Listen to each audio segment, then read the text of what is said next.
어버이 주일입니다. 어머니 주일이 아니고요. 어머니, 아버지 합쳐서 어버이 주일입니다. 혹시 꽃을 안 받으신 분들은 너무 젊어 보여서 생각하시고 이제 시험 들지 마시고 왜 나는 또 빼놨냐 그러지 마시고요. 우리 중고등학생들 어제 700송의 꽃을 만들어서 이렇게 달아드리려고 준비를 했는데 혹시 달지 않으셔도 너무 섭섭하게 생각하지 마시길 바랍니다. 저희 교회가 원래 창립 주일이 5월 둘째 주일입니다. 그래서 항상 우리 어버이 주일하고 창립 주일하고 겹쳐서 창립 주일 때 우리 권사 장로 취임 받아 보니까 어버이 주일을 거의 지키지 못했어요. 그래서 우리가 작년부터 저희들이 의논을 해서 아예 그냥 창립 주일을 한 주일 늦춰서 셋째 주일 때 창립 주일로 하기로 하고 작년부터 어버이 주일을 지키기 시작했습니다. 그런데 사실 말이 어버이 주일이 제가 어버이 주일에서 부모님께 효도하자는 설교를 하지 못했습니다. 지금 여러분이 우리 오래 계신 분은 기억할지 모르겠습니다만은 제가 부모를 섬기라 순종하고 공경하는 설교를 딱 지금 10년 만에 하는 것입니다. 왜냐하면 제가 잘 못하는 것도 여러 가지 있어요. 제 단점이 뭐냐면 이거 얼굴이 잘생기다 보니까 다 잘한 것처럼 보이는데 정말 잘못한 것이 많이 있습니다. 이게 제 부담감입니다. 사람이 얼굴이 잘생겼어도 못하는 것 많이 있습니다. 근데 저는 사람들이 보면 뭐 다 잘한 것처럼 보이는가 봐. 뭐 혹시 제가 이것도 병적 착각인지 모르지만 근데 제가 제일 잘못하는 것 중에 하나가 부모에게 효도하는 것입니다. 효도를 해본 적이 없습니다. 그래서 제가 사실은 설교를 거의 못했어요. 10년 만에 이제 우리 아버지도 안 계시고 어머니도 안 계시니까 이제 뻔뻔하게 한번 용기를 내서 한번 해보는 것인데요. 제가 변명하자면 저희 아버님은 제 국민한 상황에도 돌아가셔서 제가 효도를 할 만한 기회가 저에게 없었고 제가 이제 좀 철이 들고 그리고 이제 대학을 졸업하고 직장을 가져서 하나님 일이지만 그래도 제 수고를 하나님 주신 은혜를 가지고 물질로 섬기게 될 때쯤 제가 미국으로 건너와 버렸기 때문에 그때 저희 어머님이 춘추가 70이셨어요. 그리고 이제 작년에 97세로 천국하셨는데 제가 이곳은 27년 됐고 단 한 번도 직접 가까이서 모셔보지 못했습니다. 물론 멀리 떨어져 계셔도 뭐 섬기는 방법이 있을 수 있겠지만 저나 여러분이나 미국에 살면서 정말 서바이브하게 바빠서 정말 전화 한번 제대로 드지 못하고 그렇게 편지 한 장 쓰지 못하고 그렇게 살아와서 이건 내가 설교를 할 수 있겠나. 그래서 거의 10년 동안 하지 못했습니다. 지금 10년 만에 똑같은 본문을 가지고 제가 말씀을 전가하는데 오늘 잘 들으시고 정말 우리 삶 가운데 뭐가 중요한 것인지를 놓치지 않았으면 참 좋겠습니다.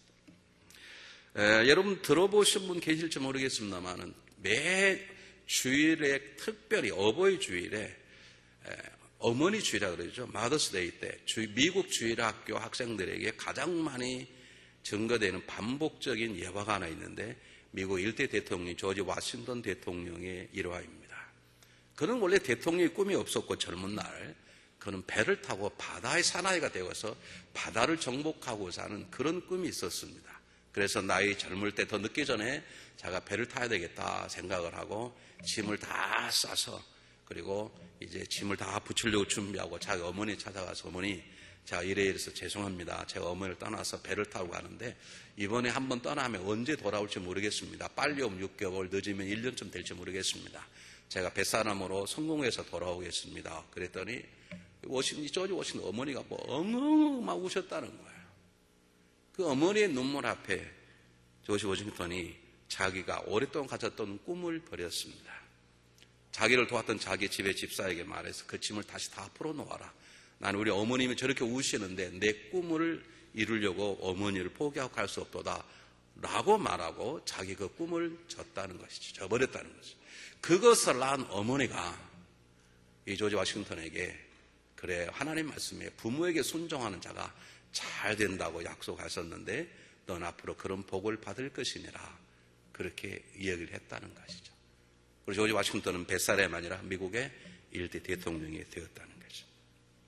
제가 이 말씀 왜 드리냐면요. 이것만 해도 20년 전의 얘기입니다. 요즘은 이 예화를 미국 주일학교에서 하지 않습니다. 왜냐하면 미국도 들으려고 하지 않기 때문입니다. 요즘 우리에게 가장 재미없는 주제가 뭐냐면 부모를 섬기라 효도하라 그런 관심이 없습니다. 자녀의 세미나에는 굉장히 많이 모여야 되는데 어떻게 하면 우리의 노부모를 잘 모실 수 있는가? 요즘 관심이 없는 시대가 지금 돼버렸습니다. 무엇이 그렇게 만든지는 모르지만 며느리가 예전에는 시부모를 모시고 살면 대단히 정말로 효녀고 대단한 정말로 철이던 그런 며느리 인정됐지만 요즘은 시부모를 모시고 산다 그러면 야, 너 그 바보 같냐, 아직도 그렇게 능력이 없냐, 그렇게 요즘은 오히려 손가락질 받습니다.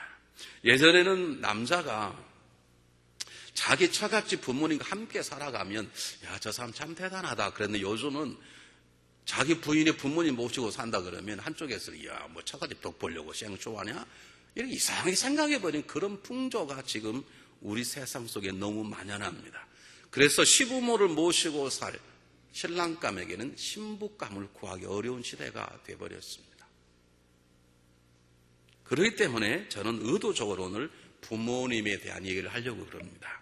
왜냐하면 우리는 빛과 소금으로서 이 세상의 어두운 것들을 밝히는 시대에 사명을 가지고 태어났기 때문에 부모에 대한 효도의 이해가 없을수록 우리가 그리스도인들이 그 부모를 섬기는 방법들을 배워야 되고 그것을 보여줘야 되고 세상을 증가할 책임이 저와 여러분이 있는 것이기 때문에 우리는 세상과 다른 존재입니다. 세상은 어떤 이유로 그렇게 갈지 모르지만 우리들은 그럴수록 부모에 대한 순종과 공경이 없을수록 그리스도인들은 이것을 배워서 이것을 세상에 나타내줘야 될 것이 저와 여러분의 중요한 사명이기 때문에 제가 오늘 그 사명을 가지고 오늘 말씀을 여러분들에게 증거하기를 원합니다. 자, 여러분 한번 성경을 보시길 바랍니다. 성경이 너무 쉽습니다. 어렵지 않습니다. 오늘 이 본문 말씀 속에 세상에서는 부모에 대한 관심이 없습니다. 그런데 오늘 하나님은 우리들에게 사도 바울의 입술을 통해서 당당하게 말씀하는데 제일 먼저 왜 부모를 섬기는 것이 중요한 것인가를 아주 쉽게 얘기합니다. 성경 보시기 바랍니다. 자녀들아 너희 부모를 주 안에서 순종하라 이것이 옳으니라 그랬어요. 이 1절 속에 우리가 부모를 섬겨야 될, 부모를 순종하고 공경해야 될 두 가지 이유가 있고 2절에 내 아버지 어머니를 공경하라 이것이 약속인 첫 계명이니라 세 가지 이유가 담겨져 있는데 첫 번째, 왜 우리 부모님들을 순종하고 공경해야 되는가? 그게 첫 번째가 뭐냐면 옳으니라는 단어입니다. 옳으니라는 말은 마땅하다, 가장 근본적 기본적이다 그 말입니다. 이게 무슨 말이냐면 물은 높은 곳은 낮은 곳에 떨어지는 것이 하나님의 창조의 질서 있는 것처럼 자녀라면 부모를 순종하고 공경하는 것이 하나님의 창조의 질서에 어떡하다? 너무 마땅한 것이다 그 말이에요. 제가 물어보겠습니다. 1. 부모를 순종하는 것이 부모에게 불순종하는 것보다 쉽다. 이것이 맞습니까? 부모에게 불순종하는 것이 부모에게 순종하는 것보다 쉽다. 1번, 2번 가운데 어느 게 맞습니까? 3. 나는 관심도 없다. 1, 2, 3번 가운데 뭐가 답이나? 어느 게 답이나요? 자녀들, 여러분 자녀로 살아보셨잖아요. 부모의 말씀에 순종하고 공경하는 게 쉽던가요? 부모의 가슴에 못을 박는 게 어느 게 쉬운가요? 대답하기도 싫으세요? 부모라 그러면 치가 떨리시나요? 어느 게 답입니까, 여러분? 1번이 답이죠. 이건 하나님의 창조의 질서인 것이죠. 옳으니란 말은 그 말입니다. 이거 어려우니라 너무 당연합니다. 학생들이 아침 일찍 학교 가는 게 쉽습니까? 가다가 다른 길로 빠지는 게 쉽습니까? 빠져보신 분 한번 경험담을 얘기해보세요. 그래 빠지는 게 쉽던가요? 학생들이 아침에 일어나면 도시락 싸가지고 학교 가는 게 쉬운 것이죠. 그게 중간에 주랭랑 친다는 거, 보통 결단과 보통 연교와 사단의 협조와 역사가 없으면 안 되는 것이지. 오늘 왜 부모를 순종하고 공경하는 게 중요한 것인가? 이게 너무 당연한 것이고 옳단 말은 하나님의 창조의 질서에서 하나님이 그렇게 우리들을 만들어 놓으셔서 우리가 자녀라면 부모를 섬기는 것이 너무 쉽도록 당연하고 가장 기본적이고 근본적이게 만들어 놓았다는 것이죠. 우리가 하루에 밥 3끼를 안 먹으면 배가 고프듯이 부모를 섬기지 않으면 괴롭게 돼 있는 것이 우리이기 때문에 부모를 공경하는 너무 당연한 것이고 귀한 것이라는 것입니다. 두 번째, 왜 부모를 섬겨야 되는가? 1절 다시 한번 보시기 바랍니다. 자녀들아 너희 부모를 주 안에서 순종하라. 이제 이런 것들이 우리가 이제 성경 공부를 해야 될 이유가 있는데요. 주 안에서 순종하라는 말은 예수 그리스도를 부모가 믿으면 순종하고 혹시 불교 다니면 순종하냐 마라 그런 말이 아닙니다. 주 안에서란 말은 원어적으로 너희 부모를 주님처럼 대하라고 말입니다. 그 말은 무슨 말입니까? 부모가 주님처럼 귀한 존재라는 것입니다. 이건 누구 말입니까? 하나님의 말씀입니다. 하나님이 내가 너에게 귀한 것처럼 너를 낳아준 아버지, 어머니도 너에게 남아만큼 귀중한 존재다 그 말입니다. 왜 우리가 하나님을 섬겨야 됩니까? 하나님 우리에게 가장 귀중한 존재이기 때문에 그렇습니다. 왜 우리가 하나님을 예배합니까? 하나님은 인생의 삶에 가장 귀한 존재이기 때문에 그분을 높여드리고 예배하듯이 바로 너희들을 낳은 부모님들을 나처럼, 주 안에서 나처럼 귀하게 여기라 그 말입니다. 존말할 때 아멘 합시다. 아니면 노면을 하든지 용기 있게. 틀렸다고 그러죠. 지금 저는 성경 제 경험을 말하는 게 아니고 제가 처음부터 제가 못한다 그랬잖아요. 저는 못해요. 그러나 제가 오늘 성경 본문대로 말씀드리면 주 안에 사람 말은 너희 부모가 나를 믿으면 존중 그 말이 아니라 너희들이 너희 부모를 나처럼 귀하게 여겨라. 아니 더 정확히 말하면 너희들의 부모가 나보다는 못할지 모르지만 나처럼 너희에게 귀한 존재니라. 그러므로 마땅히 섬기는 것이 당연하다 그 말입니다. 세 번째, 왜 부모를 섬겨야 되는가? 부모를 섬기는 것이 하나님이 우리에게 복을 주는 방법이기 때문입니다. 다시 말하면 부모를 섬기는 것은 나와 부모의 관계뿐만 아니라 다른 존재 영향을 미칩니다. 어떻게 미치는가? 2절 한번 보시기 바랍니다. 2절. 내 아버지와 어머니를 공경하라. 이것이 약속 있는 첫 계명이니 3절. 이는 내가 잘되고 땅에서 장수하리라 그랬습니다. 보세요. 내가 부모님을 공경하면 거기에 누가 개입되냐면 하나님이 개입됩니다. 이것이 약속 있는 첫 계명이란 말은 하나님이 부모에게 순종하는 우리들 보시고 기뻐하신다는 것이죠. 기뻐하셔서 놀라운 복을 순종하는 자녀에게 주시겠다는 것이죠. 그러므로 부모에게 효도하는 것은 하나님과 부모와 나와의 모든 관계 속에 지대한 영향을 미치게 되어 있습니다. 내가 부모를 존경하면 부모만 수리 맞는 것이 아니라 부모만 행복하는 게 아니라 내가 부모에게 순종을 공경하면 누가 기뻐하세요?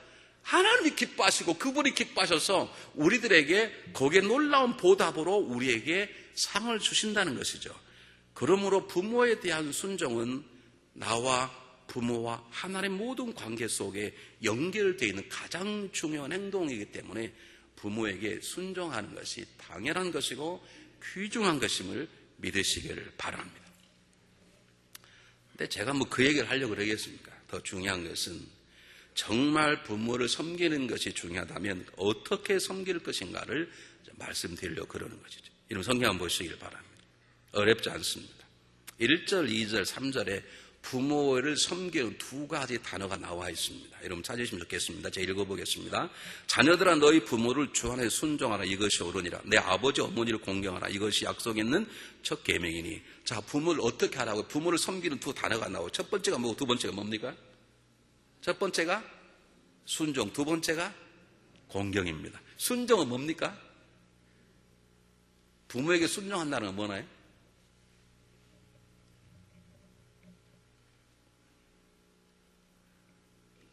그냥 끝나고 소풍 갈 생각만 답도 하기 싫어요.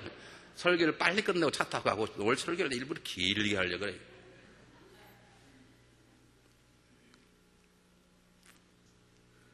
순종이나 뭡니까? 부모의 말씀에 따라 살아가는 거죠. 공경이나 뭡니까? 부모를 높여드리는 거죠. 몇 년 전에 한국의 베스트셀러 가운데 하나가 공자가 죽어 예수가 산다. 그런 책이 있었어요. 저는 개별적으로 그 생각이 꼭 옳다고 생각하지 않습니다. 여러분, 공자가 살아야 예수도 잘 살 수 있는 부분들이 있습니다. 왜냐하면 유교에서의 물론 우리 기독교 안 맞는 점도 있지만 유교에서 굉장히 중요하지 않아는 어른들을 공경하는 것입니다. 어떤 사람은 저는 거기에는 동참하지는 않지만 공자가 상제에게 제사를 했다. 그 상제가 하나님이라고 얘기한 사람도 있어요. 저는 그걸 따라 말하는 게 아니지. 보세요. 우리는 어릴 때, 저희 집은 유교 집안이었습니다. 우리 아버님은 공자님을 섬겼던 사람이에요. 우리 어릴 때는 부모님들하고 딱 식사를 같이 하면 숟가락을 누가 제일 먼저 드나요? 아버지가 듭니다. 그분이 숟가락을 들어서 밥을 드셔야 그 다음에 우리가 먹는 거죠. 우리가 먹었다 하면 혼납니다. 그리고 부모님은 어떻게 앉아서 먹나요? 가부좌를 틀 수 있나요? 그건 아버지만 하시는 거. 우리는요 다 물을 끓여야 됩니다. 반찬도 맛있는 걸 우리가 먼저 먹을 수 있습니까? 아버님 먼저 먹어야 됩니까? 네, 여러분도 아시긴 잘 아시네. 어르신이 말하면 고개 들고 쳐다봐야 됩니까? 고개를 숙여야 됩니까? 고개를 숙여야 합니다. 근데 미국 살다 보니 미국은 까꿀라. 미국은 고개를 숙이면 look at me 쳐다보라 그러잖아요. 우리는 쳐다보면 눈 깔아 당장 그러잖아요. 분명한 것은 동양에 우리 배웠던 그 좋은 부분들은 부모에 대한 공경이에요. 부모를 높여드리는 것이죠. 순종은 부모의 말씀에 따라서 하는 것이고, 공경은 그분을 주님처럼 높여드리는 것입니다. 이 두 가지가 우리가 너무나 잘 알아요. 이게 기본적인 것인데, 그런데 순종과 공경을 하기 위해서 또는 우리가 하려면 어떻게 해야 되는가가 중요한데 수없이 많이 있습니다. 제가 한번 자료를 찾아보니까 부모를 섬기는 20계명, 30계명 그런데 제가 8가지만 제가 경험하고 성경에 등장하는 본문을 통해서 우리가 어떻게 부모에게 순종하고 공경하고 우리 정말로 부모를 섬기려면 어떻게 해야 되는가라고 하는 것을 제가 8가지만 여러분에게 짧게 설명하겠습니다. 제일 첫 번째, 여러분 부모에게 순종하고 공경하려면 믿음의 사람이 되셔야 합니다. 오늘 성경 본문은 하나님이 사도 바울이 우리에게 주신 말씀입니다. 그리고 이것은 10계명 가운데 들어있는 것 5째 계명이고, 그리고 인간의 관계의 근본적인 계명입니다. 부모를 공경하지 못하고 남편과 아내가 사랑할 수 없고, 부모를 공경하지 못하고 형제 자매 간의 우애가 있을 수 없고, 부모를 공경함을 배우지 아니하고는 절대 이웃과 같이 이웃사촌처럼 가까이 지낼 수 없는 가장 근본적인 것이 부모와의 관계임을 하나님은 아시고, 부모에게 말하며 순종하고 공경함으로 사회 질서에 순종하고 모두 할 수 있도록 하나님이 길을 만드셨어요. 이건 하나님의 방법이기 때문에 우리가 하나님의 사람이 되지 않으면 우리는 절대 이거 못해요. 더 정확히 말씀드리면, 우리가 이분들을 주님처럼 대하려면 우리의 마음에 우리를 그렇게 귀하게 여겨주셨던 주님의 마음이 내 안에 있으셔야 합니다. 하나님은 우리에게 어떤 법도를 주시고 그 법도를 지키도록 그분 우리 안에 들어오셔서 우리를 도우십니다. 믿습니까? 우리에게 하지 못할 일을 주시고 하나님 지켜보시는 것이 아니라 원수를 사랑하라 그렇게 말씀하셨으면 원수를 사랑할 수 있도록 그분 우리 안에 들어오셔서 원수를 사랑할 마음 우리에게 주십니다. 믿습니까? 그러면 부모에게 순종하는 말은 하나님이 우리를 복받게 하려고 하는 우리 가정과 세상을 반석에 세우는 하나님 뜻이라면 그분은 우리 안에 들어오셔서 정말 부모에게 순종할 수 있도록 부모를 공유할 수 있도록 하나님 우리에게 마음을 주십니다. 그 하나님의 마음을 받으려면 하나님 내 안에 들어오셔서 나를 그렇게 다스리려면 우리가 믿음의 사람이 되어야 합니다. 두 번째, 제일 중요한 게 뭔가? 믿음 사람 두 번째, 부모에게 받은 바 은혜를 평생 못 갚는다는 생각을 가지셔야 합니다. 우리가 부모에게 효도하지 못하는 것, 우리 부모에게 끝까지 순종하지 못하고 공경하지 못하는 이유는 우리 세상에 그냥 한 번쯤 옷 한 벌 해드리고 1년에 한 번 찾아가고 그리고 젊을 때 세기 일주 한 번 시켜드리고 그리고 나서 우리는 생각하기를 칠순잔치 해드리고 팔순잔치 해드린 다음에 우리는 빚 갚았다고 생각하는 것 때문에 우리는 불순종할 수밖에 우리는 순종하지 못하는데 부모에게 주신 바 부모에게 받은 바 은혜 하나님이 주신 은혜도 당연하지만 하나님은 이 시간 잠깐 내려놓더라도 우리는 주님 부모를 통해서 받은 바 은혜에 평생 갚아도 못 갚는다는 사실을 인정할 때 부모에게 순종하고 공경할 수 있습니다. 가끔 그런 말 들어요. 어떻게 더 이상은 못 모셔요 그래요. 더 이상은 못 모신대요. 그러지 마시고 차라리 목회자한테 와서 목사님 제가 믿음이 적어요 기도해 주세요. 그래야 되지. 더 이상 어떻게 더 잘할 수 있나요? 그런 분께 여러분 절대로 부모의 받은 바 은혜를 갚을 수가 없습니다.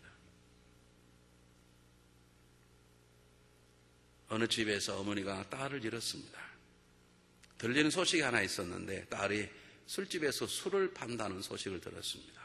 그런데 어느 술집에 있는지 멀리 떠나지 않았다 그래. 그런데 그 딸을 찾아오도록 하긴 해야 되겠는데 어떻게 함부로 소문낼 수도 없고 내 딸이 나갔는데 술을 판답니다. 이렇게 소문낼 수도 없잖아요. 그래서 딸이 자기가 딸을 찾고 있다는 것을 어떻게 알고 싶고 어머니의 마음을 알아서 딸이 돌아오기를 바라고 싶은데 아무리 해도 방법이 없는 거예요. 어머니가 어느 날 기도하다 하나님이 방법을 주셨습니다. 들리는 소식에 딸이 있다고 생각되는 그 지역 반경 한 20마일 주위에 전부 다 자기 딸을 찾는 포스터를 붙였어요. 여러분 해보신 분 우리 길에 한 분도 안 계시겠지만 여러분 자녀를 있거나 누굴 찾을 때 어떻게 붙입니까? 그 자녀의 사진을 붙이잖아요. 그런데 어머니는 자녀의 사진을 붙지 않았습니다. 자기의 사진을 붙였습니다. 왜 그랬을까요? 딸을 찾으면 이런 삶을 보셨습니까? 그리고 자기 딸의 사진을 찾아야 될 거 아닙니까? 그리고 연락처 어디 써야 되는데 딸의 사진을 붙이지 않고 어머니는 모든 전봇대마다 붙일 수 있는 벽마다 자기의 사진, 자기 얼굴을 찍어서 붙이고 연락 주시길 바랍니다. 전화번호를 줬어요. 왜냐하면 자기 딸이 가출했다는 사실을 알리지 않기 위해서. 그렇게 포스터를 보면 그 전단지를 보면 딸이 엄마가 나를 찾구나 알 게 아닙니까? 이쪽 동네는 무슨 말인지 모르세요? 딸이 그걸 보고 어찌 안 돌아봤을까? 아마 딸이 자기의 사진을 붙였으면 화가 나서 더 안 돌아왔을 거예요. 세상에 엄마가 이럴 수 있나? 자기는 망신을 줘도. 그런데 그렇지 않고 엄마는 그 딸을 위해서 자기의 사진을 붙여놓았어요. 왜요? 그 딸이 가출했다는 사실조차도 누구에게 알리지 않기 위해서. 이 어머니의 은혜를 알고 딸이 돌아봤는데 그 은혜를 어떻게 갚겠냐. 일본에 지진이 나서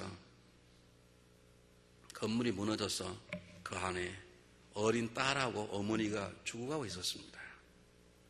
근데 가만히 생각해 한 이틀만 한 3일만 참으면 되겠는데 벌써 세월이 많이 지났어요. 한 일주일 지났나 봐요. 이 어린애가 목이 말라 죽는 거예요. 물을 먹어야 되잖아요. 근데 먹을 물이 없는 거예요. 움직일 수도 없고 손은 겨우 닿는데 뭐 물을 어디서 길러와. 지금 다 지금 건물 더미 속에 묻혀 있어서 밖에서 구원해 줘야 되는데 어머니가 방법을 하나 찾아냈습니다. 내가 보니까 내 어린 딸이 지금 당장에 물을 먹지 않으면 하루를 못 내기 좋을 것 같아. 그래서 어머니가 자기 손가락을 입으로 뜯었어요. 그리고 물 대신에 뭐를 먹여요? 피를 먹인 거예요. 나중에 어머니도 살아나고 그 어머니의 피를 먹은 어린 딸도 살아났습니다. 여러분 그 은혜를 어떻게 갚겠냐고요. 그렇다고 우리가 자라서 내 손가락 끌어서 어머니 한번 먹이면 그걸로 갚아지는 건가요? 여러분 내가 정말 다리 밑에서 이틀 3일 굶었는데 누가 지나가다가 나를 알고 따뜻한 라면 한 그릇을 끓여주었어. 그것 때문에 용기를 갖고 다시 살아나게 되고 그래서 내 인생이 변했어요. 내가 부자가 돼. 그걸 어떻게 갚아요? 라면 탕수육 한 그릇 갚아질까요? 우리는 그렇게 쉽게 생각한다고요.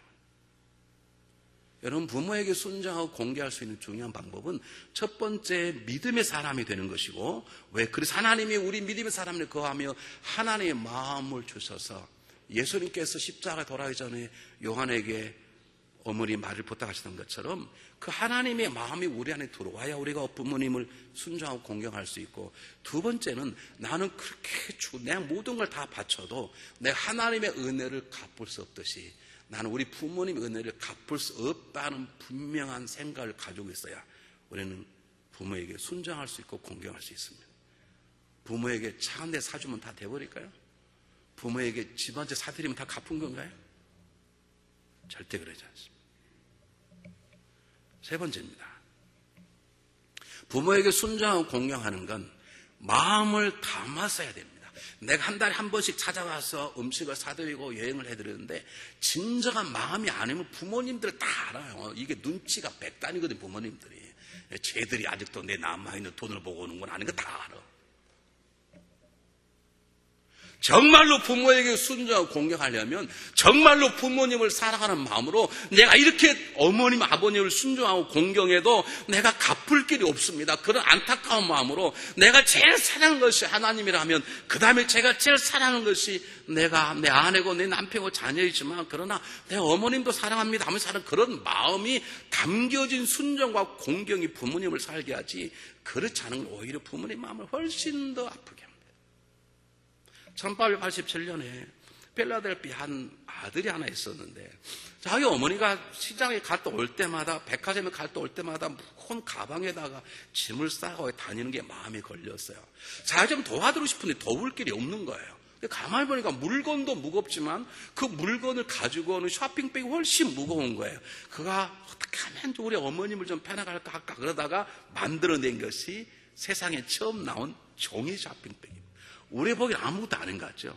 밑에를 사각으로 만들어서 거기에 두꺼운 종이를 딱 깔면 거기에 많은 짐을 들 수 있는 가장 가벼운 쇼핑백이 1880년 처음 나온 그 사람이 찰스 스테웰이라는 사람인데 그걸 가지고 어마어마한 돈도 벌었을 뿐만 아니라 그는 자기 어머니가 무거운 쇼핑백을 더드리는 놀라운 열매를 얻게 된 것입니다.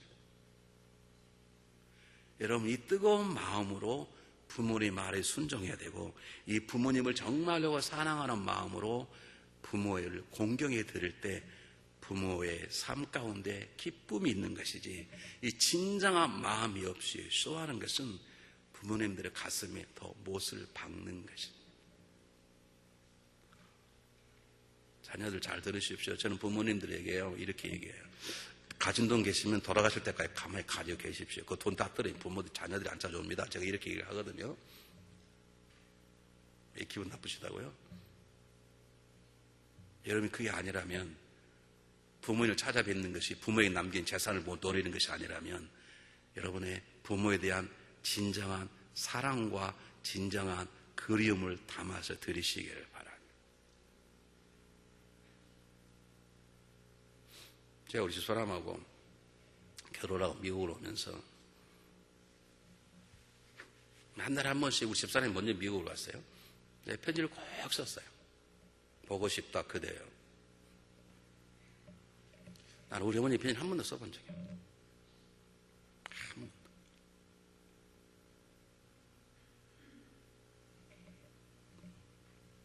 이게 저의 문제인 거예요.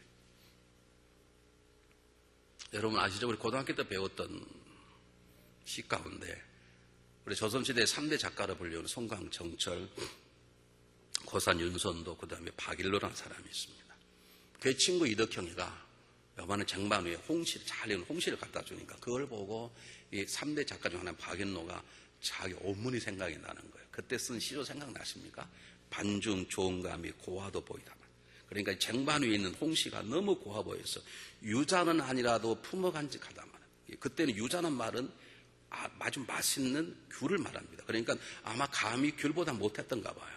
그 쟁반에 가져온 홍시를 보니까 아주 맛있는 귤만큼 못하지만 너무 탐스러워서 그걸 가슴이 품고 가고 싶은데 가져가서 방일이 없으니 이를 슬퍼하노라. 이걸 가져 드려서 어머님 드십시오 하는 어머니가 없다는 거죠. 그 마음이 우리에게 있어야 돼요. 얘야, 그 좀 애들 데리고 놀러 와라. 애들 보고 싶다. 그러면 그래 어머니, 아이고 아버님, 죄송해요 벌써 갔어야 되는데 제가 너무 바빠서 못 가서 얼른 갈게요. 그래야 되지. 이 양반 또 오라 그러네. 여러분 그러십니까? 가기는 가는데 여러분 마음에 부모에 대한 사랑이 있으시냐? 공경은 그분에 대한 사랑의 마음, 그림에 대한 마음을 담아서 드릴 때 순종과 공경이지 그렇지 않은 것은 오히려 부모의 마음을 훨씬 더 아프게 하는 것을 아시길 바랍니다. 부모님 눈치가 백단이에요. 다 알아요. 말씀 안 할 뿐이시지. 네 번째, 순종과 공경은 지금 하는 것입니다. 우리 장례식을 해보면 압니다만은 부모님이 돌아갔을 때 와서 땅을 치고 통곡하고 오신 분들은 대개 불효자입니다. 다는 아닙니다. 그런데 불효자가 대개 그렇게 땅을 죽으라 했는데 그것처럼 어리석은 일을 살아 계실 때 잘 하셔야 돼요. 지금 잘 하셔야 돼요. 생각이 나시거든 오늘이라도 잘 하셔야 돼요. 오늘이라도 가서 전화하시고 잘 계시냐고 문안도 하시고 사랑한다고 고백도 하시고 왜냐하면 살아 계실 때 하셔요. 송광정철이 이런 시를 썼습니다. 나뭇가지가 고요 있으려고 하지만 바람이 가만두지 않고 나뭇가지는 가만히 있고 싶은데 바람은 이거 움직일 수밖에 없다는 것이 자식이 공양하고자 하는데 자식이 부모를 잘 섬기고 싶은데 부모가 가만히 있지 않으시도다. 세상 떠나가 버린다는 거예요.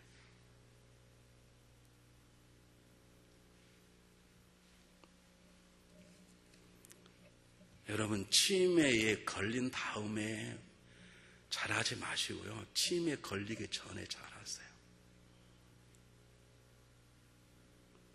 여러분 부모님들이 다리가 아프셔서 휠체어 타고 그때서야 교회에 모시고 오신 것도 잘하시지만 두 다리가 건강할 때 그때 잘하세요.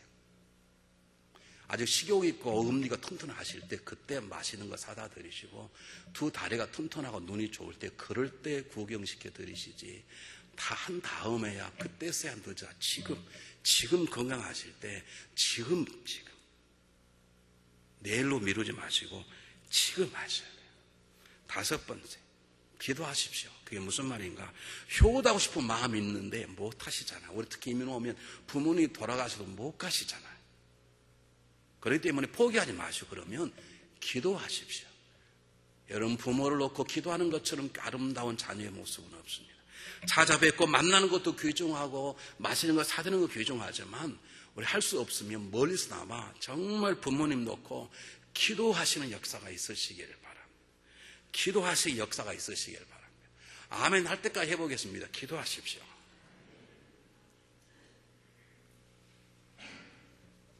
여섯 번째, 자녀들에게 효도를 가르치십시오.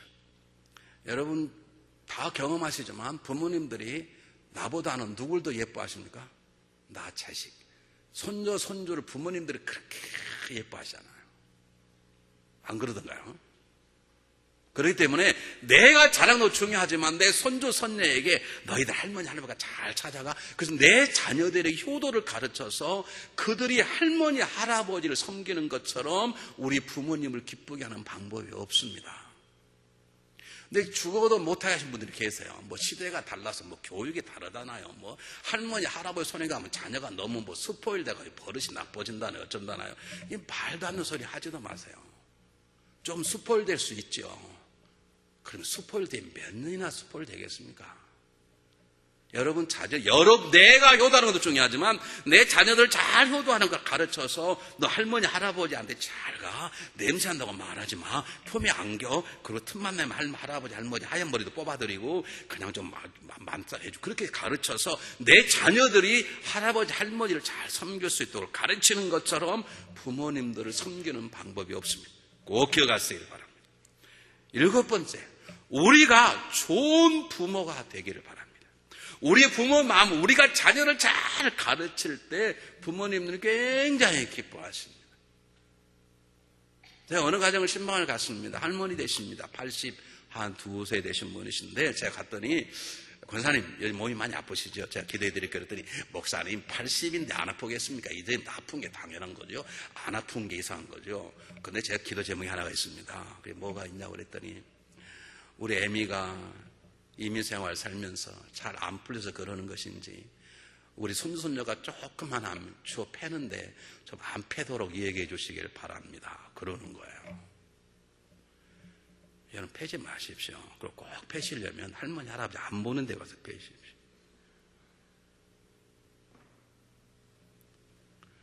여러분 우리 부모님들의 기쁨은 우리가 부모님에게 잘하는 것도 기쁨이지만 우리가 좋은 부모가 되어갈 때 부모님은 평안하게 천국 갈 수 있는 것입니다. 여덟 번째, 가장 중요한 말입니다. 우리가 부모에게 효도를 못하는 이유가 몇 가지 있는데 그 중에 하나는 우리가 다른 데 집중하고 있어서 그래요. 제가 지난주에 보이지 않는 고릴라라는 동영상을 보여드렸더니 여러분들이 의견이 대단해가지고 왜 나는 고릴라가 안 보였지? 그리고 야 공을 16번 패서 왜 나는 틀렸지? 뭐 그것까지 운운하는데 그건 전혀 고릴라가 보였다고 뭐 천재도 아니고 안 보였다고 뭐 하는 것도 아니고 패스하는데 16번 맞힌 것도 중요한 것도 아니고 그걸 지금 나 때는 가장 중요한 것이 뭐냐면 한 곳에 집중해 있으면 다른 것들이 안 보이더라고 말입니다. 왜 우리가 부모에게 공연 못하는 거 우리 꼭 나빠서가 아니라 우리는 자녀 교육이라는 데 집중되어 있습니다. 내 가정의 사업이 집중되어 있으니까 부모가 잠깐 안 보이는 것이었어요.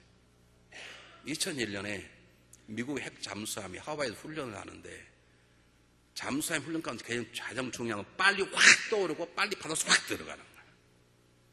그 훈련을 하는데 갑자기 떠오르는 훈련을 하기 시작했습니다. 훈련입니다. 함장이 명령했습니다.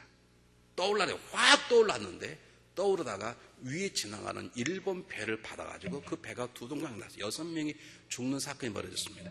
이 핵 잠수함은 그 북극의 얼음도 깰 수 있는 쇠빙선을 만들어졌기 때문에 끄떡 하나 없었어요. 근데 놀라운 것은 뭐냐면 군사 재판을 하잖아요. 분명히 함장이 올라가기 전에 미리 자망경으로 다 봤어요. 다 봤다고. 분명히 배가 없었어.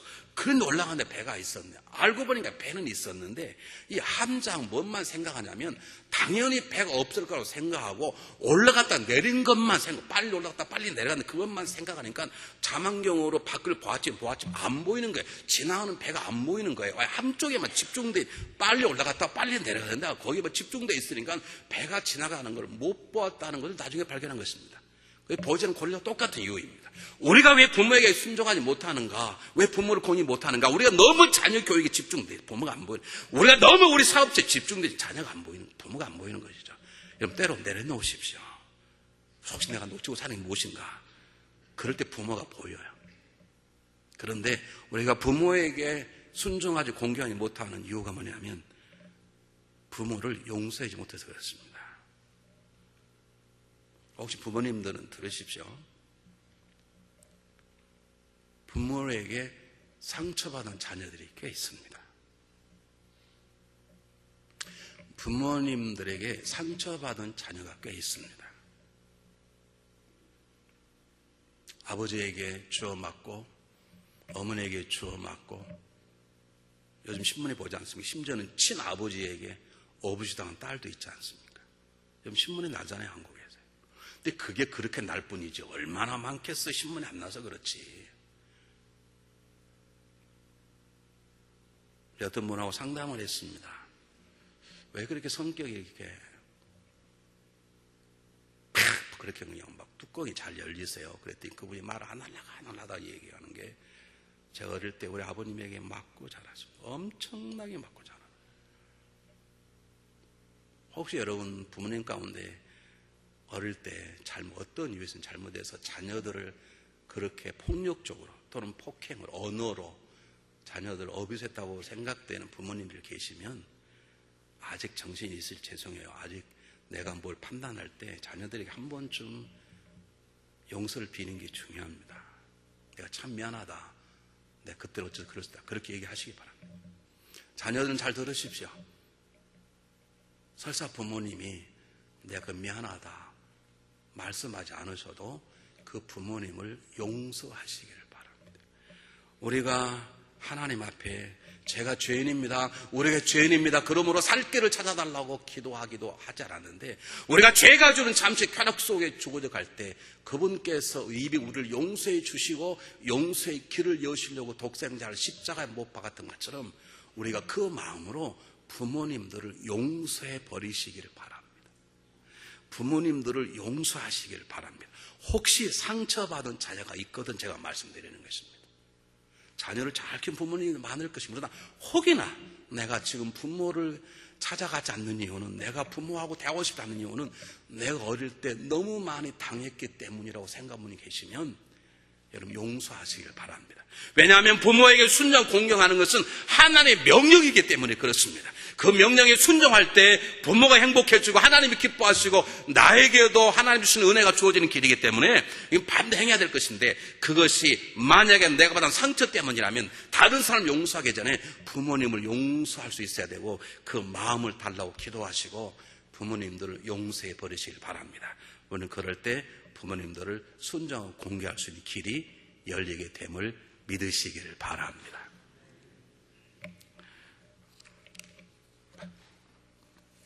마지막 한 가지를 더 하면요.